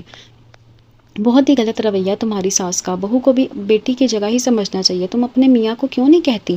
اسے زیتون آپا سے بات کرنی چاہیے، تم کوئی ملازم تھوڑی ہو سارے گھر کی۔ نازنی نے پرجوش ہو کر مشورہ دیا۔ معصومہ کی طلاق کی خبر سن کر وہ جتنی اپسیٹ ہو کر ملتان سے لوٹی تھی، وہ کیفیت بھی بھولی بصری سی بات تھی۔ حالانکہ اس وقت اس نے خود آئندہ سراج کے ساتھ کبھی بھی بحث نہ کرنے کا فیصلہ کیا تھا، مگر اس فیصلے کی عمر میں اتنی ہی تھی جتنی عام طور پر اس طرح کے فیصلوں کی ہوتی ہے۔ ایک بار پھر وہی سراج کی بے حسی اور وہی نہ ختم ہونے والی تکرار۔ ایسی چپ چاپ خدمت گزاریوں سے کچھ حاصل نہیں ہوتا، میری بات یاد رکھنا، اپنے میاں کو قابو میں کرو، سمجھی؟ نادیہ کے چہرے کی معصومیت اور بھی بڑھ گئی۔ تب بھی دروازہ کھول کر معصومہ نے باہر جا کر اسے آواز دی، بھابی آپ کا فون ہے، آ کر سن لیں۔ اپنی بات کہہ کر وہ فوراً ہی واپس پلٹ گئی۔ دیکھا تھوڑی دیر کے لیے باہر میں رک گئی تو فوراً ہی بلاوا آ گیا، کام بھی تو آخر اتنے پڑے ہیں، کرنے کا کون؟ وہ ایک ٹھنڈی سانس لے کر گھر کی طرف چل پڑی۔ معصومہ روٹی پکا رہی تھی۔ نادیہ نے کچن پر ایک نگاہ ڈالی، سالن کا چولہا بند تھا اور برتن بھی دھلے ہوئے رکھے تھے۔ وہ اطمینان کا سانس لیتے ہوئے اپنے کمرے میں آگے جہاں ٹیلی فون کا ایکسٹینشن لگا ہوا تھا۔ معصومہ کا 4 سال بیٹا زیتون آپا کی چارپائی پر ان کے قریب بیٹھا ہل ہل کر ٹیبلز یاد کرنے کی کوشش کر رہا تھا۔ لاہور سے آنے کے بعد اب تک اس کا اسکول میں داخلہ نہیں ہو سکا۔ معصومہ کو اس کی بھی فکر تھی، کئی بار ماں سے کہہ چکی تھی کہ بھائی سے کہہ کر اس کا داخلہ بھی وہیں کرا دے جہاں ان کے دونوں بچے پڑھتے ہیں، کہ صبح ہی وین والا آ کر بچوں کو لے جاتا تھا۔ بھائی بھول جاتے ہیں آپ انہیں یاد دہانی کروائیں امی، اور زیادہ وقت گزر گیا تو اس کا پڑھنے سے بالکل ہی دل اچاٹ ہو جائے گا۔ کام سے فارغ ہو کر وہ ان کے پاس آ بیٹھی۔ زیتون آپا نے ایک خاموش سی نگاہ معصومہ پر ڈالی، اس کے کپڑے ملگے سے ہو رہے تھے، بال اور چہرہ خشک، خود پر توجہ دینا وہ کب کا چھوڑ چکی تھی۔ زیتون آپا کو معصومہ کے وجود پر چھایا ہوا ناپن دیکھ کر دن میں کتنی بار ہول اٹھا تھا۔ اچھا بھلا خوشی خوشی جانا لگا تھا اسکول وہاں لاہور میں، اور صبح اٹھ کر کچھ کہتے کہتے وہ رک سی گئی۔ لاہور کا ذکر اس طرح بے ساختہ ان کی باتوں میں آ جاتا تھا۔ زیتون آپ پر اور بھی رنجیدہ ہونے لگی۔ بات ان سب پر ختم ہوئی تھی کہ تلافی کسی طور پر بھی ممکن نہ تھی۔ اتنی طویل زندگی کس سے آسرے پر کٹے گی آخر؟ انہوں نے دل ہی دل میں معصومہ کی عمر کا حساب لگایا۔ ذہن کسی ایک نقطے پر آ کر بار بار اٹک جاتا تھا، کاش کوئی بھلا آدمی مل جائے تو۔ رات کو جب نادیہ اور اس کا میاں اشرف ان کے پاس آ کر بیٹھے ہوئے تھے تو انہیں معصومہ کی بات یاد آ گئی۔ اس کے بچے کا اسکول میں داخلہ ہنوز حل طلب تھا۔ انہوں نے آج ذرا زیادہ زور دے کر اشرف کی توجہ اس طرف دلائی تو وہ چند لمحے کے لیے تو خود سی سوچ میں پڑ گیا۔ معصومہ کا بچہ تو ابھی بہت چھوٹا ہے، میرا مطلب کہ ابھی سے اس کی تعلیم پر اتنا زیادہ خرچ کرنے کی کیا ضرورت ہے؟ جہاں میرے بچے جاتے ہیں وہاں کی تو فیس بھی زیادہ ہے اور وین کا کرایہ الگ۔ ابھی چند سال اسے یہیں کہیں قریب میں داخل کروا دیتے ہیں۔ چند لمحوں بعد ایک سوچا سمجھا بیان دے رہا تھا۔ اس کی بیوی نے بھی میاں کو بڑے مطمئن سی نگاہوں سے دیکھ کر اصالہ اٹھایا اور خود کو مزید بے نیاز ظاہر کرنا چاہا۔ زیتون آپا کو بے حد برا لگا۔ احاطے میں صرف ایک ہی اسکول تھا، کسی نیم خواندہ استانی کے زیر تنظیم، 3 کمروں پر مشتمل۔ انہوں نے صاف صاف خفگی کا اظہار بھی کر دیا، سوچ سمجھ کر تو چلنا ہی پڑے گا امی، ویسے بھی تو اب تو زندگی بھر کے لیے معصومہ کے بچے کا بوجھ ہم پر آن پڑا ہے، اور صرف پڑھانا ہی تو نہیں ہے، کھانا پینا کپڑے، ہمارے سر تو یہ ایک اضافی خرچہ آ پڑا ہے۔ چھوٹے سے برآمدے میں بیت کی نشیز کی کرسی پر بیٹھی معصومہ نے بڑے بھائی کو صاف کہتے ہوئے سنا۔ زیتون آپا نے نیچی آواز میں شاید اسے کچھ ایسا کہا تھا جو اسے برا لگا تھا۔ وہ اب پہلے سے بھی اونچی آواز میں کہہ رہا تھا، ایک تو آپ لوگوں نے معصومہ کا مہر بھی انتہائی کم رکھا، صرف 15,000۔ معلوم نہیں کس عقل مند کا مشورہ تھا یہ، جبھی تو اتنی آسانی سے انہوں نے اسے چلتا کیا۔ اس کے پاس تو اتنا بھی نہیں ہے کہ اپنے بل پر 6 مہینے بھی گزارا کر سکے۔ معصومہ کو اپنا چہرہ گیلا ہوتا ہوا محسوس ہوا تو ایک جھٹکے سے اٹھ کر کھڑی ہوئی، سامنے ڈرائنگ روم کے ادھ کھلے دروازے میں سے گزر کر اندر چلی گئی۔ زندگی کسی وقت کیا کروٹ بدل جائے آسان و گمان نہیں ہوتا۔ معصومہ نے سوچا ابھی زیادہ وقت نہیں گزرا جب وہ بے فکری سے لاہور کے بازاروں میں پیسے اڑایا کرتی تھی اور بھر کر امی اور بھابھی کے لیے سوغاتیں بھیجا کرتی تھی۔ اگلی صبح معلوم نہیں بخار تھا یا یوں ہی طبیعت سست تھی، اٹھنے کی ہمت نہ ہونے کے باوجود وہ ناشتہ بنانے کے لیے اٹھ کھڑی ہوئی۔ صبح کا مخصوص ہنگامہ گھر میں مچا ہوا تھا۔ معصومہ بچوں کے لنچ باکس تیار کر رہی تھی جب اشرف کسی کام سے کچن میں آیا۔ اچھا کرتی ہو جو تھوڑا بہت اپنی بھابھی کا ہاتھ بٹا دیتی، وہ بیچاری تو اس گھر میں مشین بن کر رہ گئی ہے۔ وہ ہر بات میں اپنی بیوی کے لیے ستائش کا پہلو نمایاں رکھتا تھا۔ معصومہ خاموشی سے اپنا کام کیے گئی۔ 10 بجے تک وہ بیشتر کام نپٹا کر اپنے بچے کو تیار کر چکی تھی۔ زیتون آپا منتظر تھی کہ وہ ان سے بچے کے داخلے کے بارے میں کوئی بات کرے گی، مگر اس نے اشارتاً بھی ذکر نہیں کیا تھا، اور خود وہ تو اپنے اندر اتنی ہمت بھی نہیں پا رہی تھی کہ اسے اشرف کا دیا ہوا صاف جواب سنا سکے۔ امی میں ابھی آتی ہوں تھوڑی دیر میں۔ معصومہ بیٹے کی انگلی پکڑے کہیں جانے کے لیے کھڑی تھی اور محض نسبتاً بہتر کپڑے پہن کر بالوں کو برش کر لینے سے ہی اس کی دلکشی اپنا تاثر جما رہی تھی۔ ان کے ہیرے جیسے بیٹی کو کسی ناقدری کے ساتھ ٹکرا دیا گیا تھا۔ ناقدری کے ساتھ زیتون آپا کو اپنے دل پر کئی آنسو ایک ساتھ گرتے ہوئے محسوس ہوئے۔ اب تک انہیں پکا یقین ہو چکا تھا کہ معصومہ کی خوشیوں بھری زندگی کی کوئی بری نظر لگی ہے۔ جلنے والوں کی کون سی کمی ہے؟ خود وہ جو یہاں بیٹھ کر دن رات معصومہ کی راجدھانی کے قصے لوگوں کو سنایا کرتی تھی اور ایک ایک کو پکڑ پکڑ کر اس کے بھیجے ہوئے تحائف فخری طور پر دکھایا کرتی تھی۔ ایسی باتیں کیا دکھائی اور سنائی جاتی ہیں؟ احاطے میں رہنے والوں کے خلاف ان کے دل میں خفگی بڑھتی جا رہی تھی۔ احاطے میں ابھی بھی معصومہ کے ساتھ کی چند بچپن کی سہیلیاں رہ رہی تھیں جو چند بار آ کر اسے اپنے گھر آنے کا کہہ کر گئی تھی۔ زیتون آپا کو یہی خیال گزرا کہ شاید وہ ان کی طرف جانے کا پروگرام بنا بیٹھی ہے، تو وہ اطمینان سے پوچھنے لگی کسی سہیلی کی طرف جا رہی ہو؟ اچھا ہے تھوڑا بہت گھر سے بھی نکلو۔ میں تو کب سے کہہ رہی ہوں۔ نہیں امی، 7 کا داخلہ کرانے جا رہی ہوں، یہیں آتے والے اسکول میں۔ میں نے سوچا ابھی تو چھوٹا ہے، یہیں قریب میں جایا کرے گا تو مجھے بھی اطمینان رہے گا۔ وہ ان سے کہتے ہوئے فوراً ہی دروازے کی طرف مڑ گئی۔ زیتون آپا کے حلق میں الفاظ اٹک ہی رہ گئے۔ اچھا ہے وہ جو معصومہ نے ان کی طرف مڑ کر نہیں دیکھا، اس کا بھی پردہ رہ گیا اور میرا بھی۔ خود کو بڑے بے بس سا محسوس کرتے ہوئے انہوں نے تکیے سے ٹیک لگا لی۔ امی آج کیا پکانا ہے بتا دیجیے۔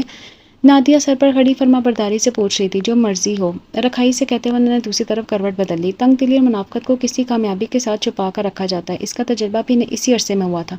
معصومہ بچے کا داخلہ کروا کر لوٹی تو پہلے سے زیادہ مزمل تھی۔ رنگ اڑی دیواروں والی تاریک سے کمرے، خستہ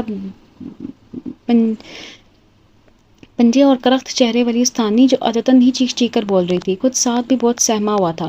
امی میں اسکول میں نہیں پڑھوں گا، اس میں تو پلے ایریا بھی نہیں ہے۔ میرا لاہور والا اسکول کتنا اچھا تھا، ہم واپس اپنے گھر چلیں۔ معصومہ کو خود پر قابو پانا مشکل لگ رہا تھا، تبھی کسی کی آواز پر اسے رکنا پڑا۔ کیسی ہو تم؟ خانم قریب چلی آئی۔ اور یہ بیٹا تمہارا ہے؟ ماشاءاللہ بہت پیارا ہے۔ ساتھ کو پیار کرتے ہوئے اس نے کہا۔ معصومہ دھیرے سے مسکراتی۔ خانم اس سے چند سال ہی بڑی تھی اور بچپن سے لے کر شادی ہونے تک وہ اس کی اچھی دوستوں میں شامل تھی، مگر جب سے اس نے گھر والوں کی مخالفت مول لے کر انوار صاحب سے شادی کی تھی، زیتون آپا نے معصومہ پر بھی خانم سے ملنے پر کڑی پابندی عائد کر دی تھی۔ یہ سرِ راہ ملاقات ایک اتفاق تھی۔ وہ یقیناً معصومہ پر گزر رہے حادثے سے واقف تھی، مگر اس تکلیف دہ موضوع سے بچ کر گزرتے ہوئے اسے یہاں اسکول میں آنے کا سبب پوچھنے لگی تو معصومہ کو بتانا پڑا۔ اصل میں ابھی چھوٹا تو اچھا کہ کہیں قریب میں ہی۔ وہ جلدی سے بات ختم کرنا چاہ رہی تھی۔ خانم کے ساتھ اسے کھڑا دیکھ کر کتنی باتیں بنائی جا سکتی تھی، اس کا اس سے اچھی طرح اندازہ تھا۔ خانم نے خاموشی سے اس کی بات سنی، مگر ایک حد درجہ رنج بھری بے یقینی جو اس کی آنکھوں میں بھرنے لگی تھی صاف بتاتی تھی کہ اسے معصومہ کی کسی بھی بات پر یقین نہیں آیا ہے۔ یہاں قریب میں ایک اچھا اسکول کھلا ہے معصومہ، بالکل واکنگ ڈسٹینس پر۔ میرا بیٹا بھی وہیں پڑھ رہا ہے، تم اسے ایک بار دیکھ لو، چاہو تو ابھی چلتے ہیں۔ یہ جو باہر مین روڈ ہے نا، اسے کراس کر کے جو سامنے والی گلی آتی ہے نا، وہاں ہے۔ فی الحال تو یہی ٹھیک ہے، کوئی ایسا برا بھی نہیں ہے یہ اسکول، اور پھر ابھی تو میں نے ایڈمیشن کروایا یہاں۔ تیزی سے اس کی بات کرتے ہوئے معصومہ کو اپنے الفاظ کھوکھلے سے لگے، مگر وہ جلدی سے اس کے پاس سے ہٹ جانا چاہتی تھی، سو خدا حافظ کہتے ہوئے جلدی سے آگے بڑھ گئی۔ گھر اگر بھی اس کا کسی بات میں دل نہیں لگ رہا تھا، بار بار یہ خیال آتا رہا کہ خانم کے بتائے ہوئے اسکول کو ایک بار جا کر دیکھ ہی آئے تو کیا برا ہے۔ دوپہر کو اس نے زیتون آپا سے بھی اس خیال کا اظہار کر دیا تو وہ ایک دم ہی چونک کر سیدھی ہو بیٹھی۔ خانم کے ساتھ کہیں جانے کی ضرورت نہیں ہے، اسے تو کوئی اچھی نظر سے دیکھتا نہیں ہے، تمہارے لیے بھی خدا نہ خواستہ کسی نے کچھ ایسا ویسا کہہ دیا تو۔ معصومہ کی نظر جیسے زمین میں گڑ گئی، دل پر بڑا بوجھ اور بڑھتا جا رہا تھا۔ ساتھ نے ہاتے والے اسکول میں جانا شروع کر دیا تھا، بظاہر سب بھی کچھ ٹھیک تھا۔ سب سے زیادہ اشرف اور نادیہ مطمئن دکھائی دے رہے تھے۔ شام کو نادیہ اپنے بچے کو ٹھیلے پر سے چیزیں دلاتی تو آوازیں دے دے کر ساتھ کو بھی بلاتی۔ اسے معصومہ نے ابھی تک باہر کی چیزیں کھانے کی عادت نہیں ڈالی تھی، اور پھر وہ چھوٹا بہت تھا، کئی آوازوں پر شرماتا جھجکتا ہوا کبھی آتا کبھی نہیں۔ نادیہ کا مقصد بہرحال اس دوران پورا ہو ہی جاتا۔ نادیہ اپنے بچے اور معصومہ کے بیٹے میں کوئی فرق نہیں رکھتی، سب کی زبانوں پر ایک ہی جملہ ہوتا۔ اب وہ اٹھتے بیٹھتے ملنے جلنے والوں سے معصومہ کے لیے کسی مناسب رشتے کا بھی ذکر کرنے لگی تھی۔ ثواب کا کام ہے، جتنی جلدی ہو جائے تو اچھا ہے، زیادہ دن بیٹھی رہی تو ڈر لگتا ہے کہ کوئی ایسی ویسی بات نہ بن جائے، زمانہ بہت برا ہے۔ محلے کے ایک گھر میں محفل میلاد تھی، اپنے اور کل مومنین کے گناہ صغیرہ وغیرہ کبیرہ بخشے جانے کی دعا کرنے کے بعد فوراً ہی ساری عورتیں ٹولیوں میں بیٹھ کر پھر سے اس من پسند مشغلے میں مصروف ہو گئیں۔ آج زیتون آپا بھی ساتھ آئی ہوئی تھیں اور تھوڑے سے ہی فاصلے پر اپنی ہم عمر خواتین کے ساتھ بیٹھی تھیں۔ آج کل تو بہت مشکل ہے بھائی، اچھی اچھی لڑکیاں کنواری بیٹھی ہیں، طلاق یافتہ کے لیے کون تیار ہوگا؟ ناصری کو ملتان میں بیٹھی نگہت کا دکھ ستانے لگا۔ ہمیں کون سا اب کوئی بہت خوبیوں والا رشتہ درکار ہے معصومہ کے لیے، بس شریف آدمی ہو، چاہے بیوی مر چکی ہو یا طلاق دے چکا ہو، کوئی فرق نہیں پڑتا۔ اپنی ساس کی موجودگی کے خیال سے ہی شاید وہ نیچی آواز میں بول رہی تھی، ہر ایک کو اس کی بات معقول لگ رہی تھی۔ ظاہر ہے کہ معصومہ بھی ایک بچے کی ماں تھی، اس کے لیے اس سے بہتر اور کیا تصور کیا جا سکتا تھا۔ وہیں بیٹھے بیٹھے زری کی ماں نے ایک بہت مناسب رشتہ ڈھونڈ بھی لیا۔ ان کے کوئی رشتے کے بھائی تھے جن کی بیوی کا انتقال ہو چکا تھا، ریٹائرڈ زندگی گزر رہے تھے اور دونوں شادی شدہ بیٹے کینیڈا میں سیٹل تھے۔ ایک اور انوار صاحب، ان میں سے کسی نے ہنس کر بڑی شفاف صاف کوئی کا مظاہرہ کیا، ہم یہ کام کوئی چھپ چھپا کر تھوڑی کریں گے، 4 لوگوں کے سامنے کیا جائے گا۔ نادیہ نے انوار صاحب کی مثال دینے کو فوراً ٹوکا، خانم کا گناہ اتنا عرصہ گزر جانے کے بعد بھی اسی طرح یاد کیا جاتا تھا۔ سب کچھ بھول کر زری کی امی اور نادیہ تفصیلات طے کرنے لگیں۔ رضوانہ کو بھی زری کی امی اپنے ساتھ ساتھ ہی رکھتی تھی، حالانکہ جب سے سب کو اس کا خانم کی طرف ہلکا سا جھکاؤ محسوس ہوتا ویسے تھوڑی سی کھینچی کھینچی رہنے لگی تھی۔ پھر بھی محلے داری کی مربت بھی آخر کوئی چیز تھی۔ معصومہ اب بھی کم عمر ہے، آپ لوگ سوچ سمجھ کر فیصلہ کیجیے گا، بیچاری پہلے ہی ایک بڑا دکھ اٹھا کر بیٹھی ہے۔ رضوانہ نے آخرکار رہا نہ گیا تو کہہ دیا۔ نادیہ نے گہری سانس لے کر اس کی طرف دیکھا، صاف ظاہر ہو رہا تھا کہ اس نے بمشکل رضوانہ کو کچھ کہنے سے خود کو باز رکھا ہے۔ پھر زری کی امی کی طرف دیکھتے ہوئے بڑے جتانے والے انداز میں بولی، میں رات کو آپ کے گھر آؤں گی آنٹی، یہ باتیں یہاں کرنے والی ہیں بھی نہیں۔ گھر والے کھانا لگ جانے کی اطلاع دے رہے تھے، عورتوں کو ذرا دیر کے لیے ہر دوسرا موضوع بھول گیا تھا، حالانکہ اندازہ بھی تھا کہ پھر بھی اس نے ایک بار اپنا پرس کھول کر سارے کھانے چیک کر ڈالے، مگر وہی مایوسی۔ بڑی امید کے ساتھ الماری کی دراز میں بچھے ہوئے اخباروں تک کے نیچے ہاتھ پھیر کر دیکھ لیا، مگر اب اس کے پاس اتنے پیسے ہی کب تھے کہ رکھ کر بھولنے کا سوال پیدا ہوتا۔ یہ سارے گزرے زمانے کی باتیں تھیں۔ باہر سے اشرف اور نادیہ کے بولنے کی آوازیں آ رہی تھیں، صبح سویرے وہ ضرور کسی نہ کسی خرچ کا تذکرہ چھیڑے رکھتی۔ تم فکر مت کرو، آج کچھ نہ کچھ انتظام کر کے ہی آؤں گا، اشرف کی تسلی دیتی آواز معصومہ کو بھی سنائی دے رہی تھی۔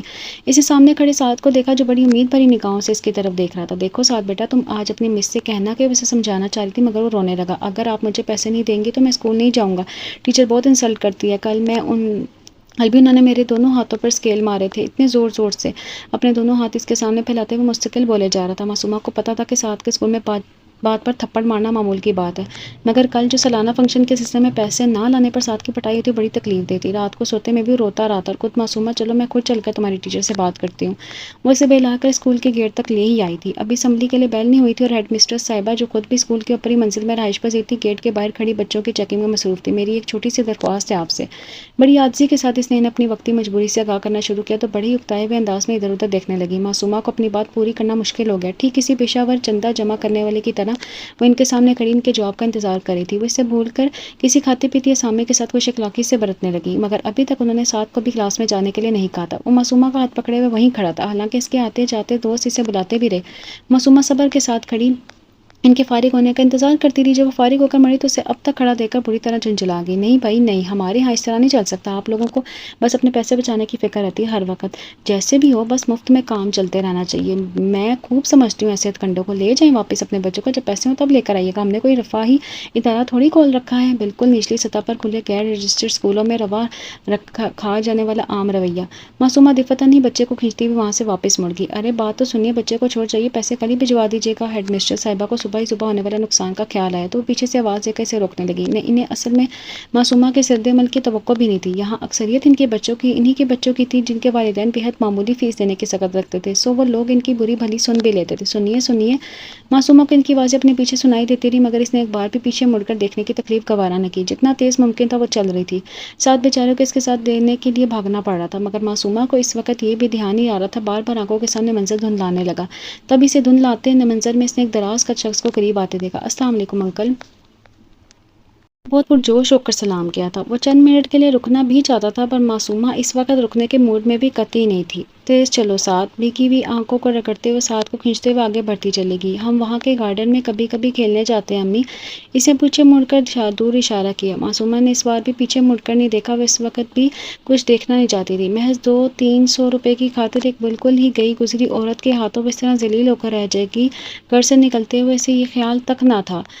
ان لال ہرے نیلے نوٹوں کو لاپرواہی سے خرچ کرتے ہوئے اس نے جس خوشی اور ایکسائٹمنٹ کو ہمیشہ محسوس کیا تھا، اس میں ایسے کسی وقت کا بھلا وہم بھی کب ستاتا تھا۔ تو پھر وہ سب ٹھیک ہی ہے جو نادر اور زری کی اماں مل کر کرنے جا رہی ہیں، خود میری بھلائی کی خاطر۔ پوری آسانی سے اس نے ان سب کو باعزت بری قرار دے دیا جن سے وہ بےحد خفا تھی، اور کچھ نہیں تو پرس تو نوٹوں سے بھرا ہی رہے گا۔ زندگی میں آئی ہر چھوٹی بڑی مشکل کا قفل کھولنے کے لیے ان کٹھن گھڑیوں میں اس نے ایک بالکل سطحی سی طمانینت کے احساس کو جگانے کی کوشش کی، جس کے بدلے میں وہ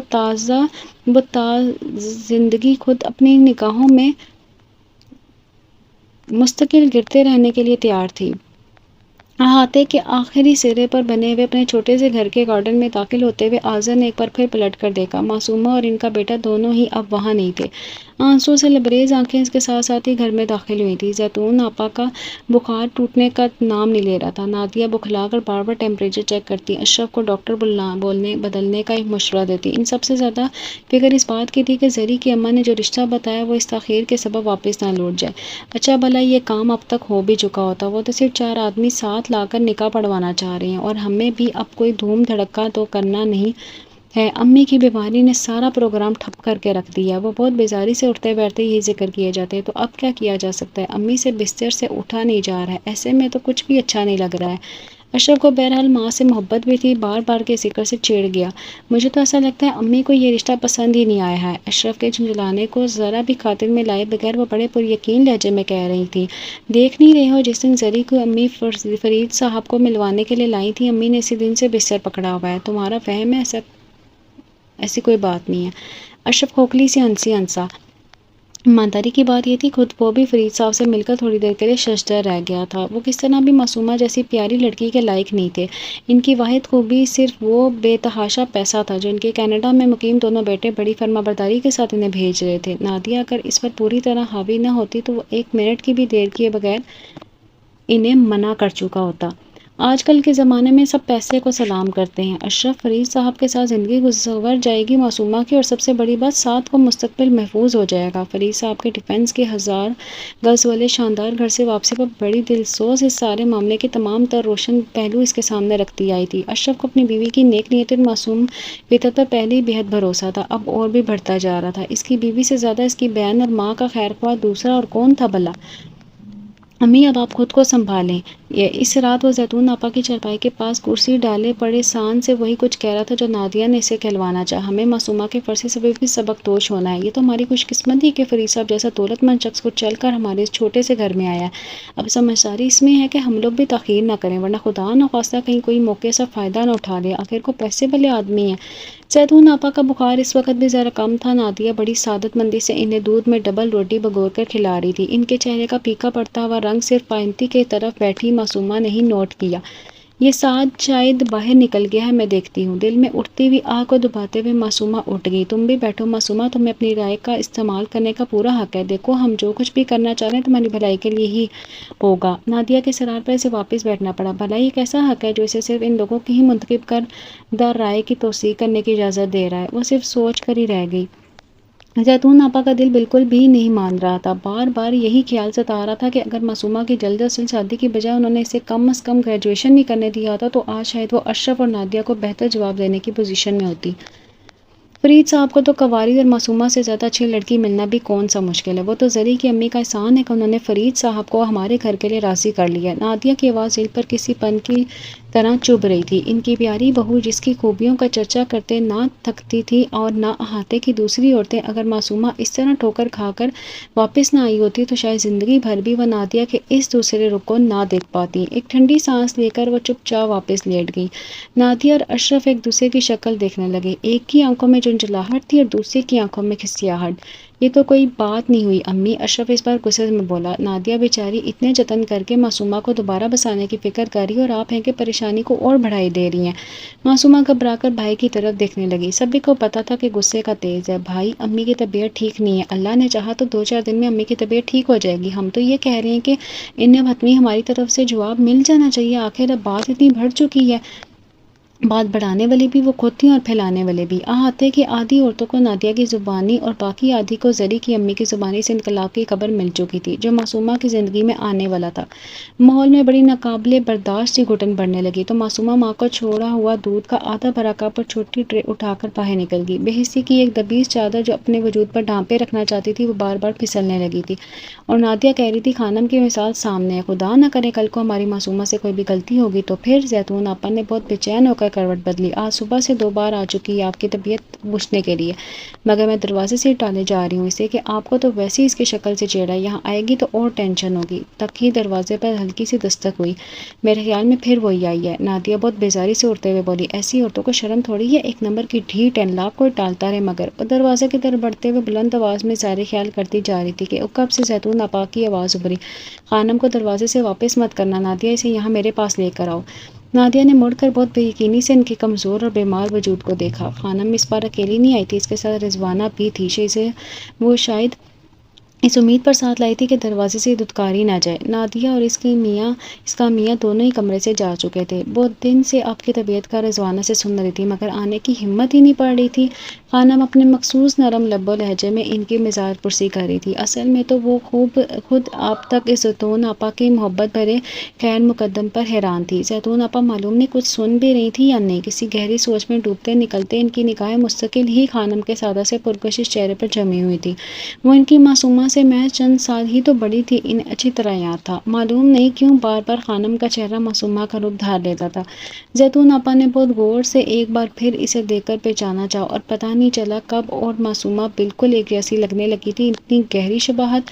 وہ خانم کے ذرا اور نزدیک کھسک آئی جسے بہت اچانک ہی انہیں ادراک ہوا ہو۔ خانم، انوار صاحب، معصومہ اور فرید صاحب، سارے نام اور شکلیں آپس میں گڈ ہوئی جا رہی تھی اور اس سخت الجھن میں وہ اس تلخ ترین سچائی کی روح چھو کر پلٹی جس نے خانم کو کوچہ ملامت کی راہ دکھائی تھی اور سمجھوتے کا وہی تیز دھار راستہ معصومہ کے قدموں تلے بچھے کانٹوں کی جھرمٹ میں۔ وہ جو کچھ بھی کہنے جا رہی تھی اسے بھول کر حیران سی زیتون آپا کو دیکھنے لگی۔ خانم، ان کی کپ کپاتی سرگوشی فضا میں ابھری۔ بےحد خوفزدہ ہو کر انہوں نے اپنے سرد ہاتھوں سے خانم کا نرم و ملائم ہاتھ اپنے ہاتھوں میں لے لیا۔ جو رب کی مرضی ہو جائے، آخر وہی راضی ہو جائے۔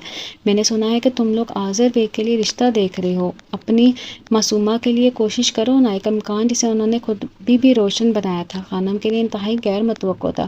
مگر زیتون آپا، اس نے شاید آذر کے حوالے سے پھیلی ہوئی بے بنیاد باتوں سے گھبرا کر کچھ کہنا چاہا مگر کہہ نہ سکی۔ زیتون آپا کی بات ابھی ختم نہیں ہوئی تھی۔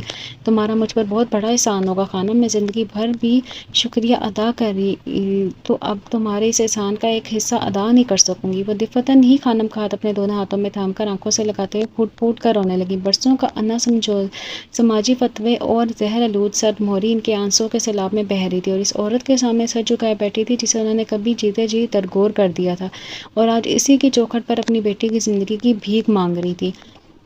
خانم نے گہری سانس لی، اس کے اپنی ماضی کے زخم بھی جیسے ایک پل کے لیے ہرے ہوئے تھے، پر زیتون آپا کے جھکے ہوئے سفید سر اور لرزتے وجود کو دیکھ کر اس کا سر جاگ اٹھا تھا۔ قدرت نے جب خود ان کو سب کو سچائی کا آئینہ دکھا کر سبق سکھا دیا تھا تو پھر اس کے دل میں انتقام یا تلخی کی کوئی گنجائش باقی نہ رہی تھی۔ انسان تو وہی عظیم ہے جو سزا دینے کی طاقت رکھنے کے باوجود معاف کرنے کا ہنر جانتا ہو۔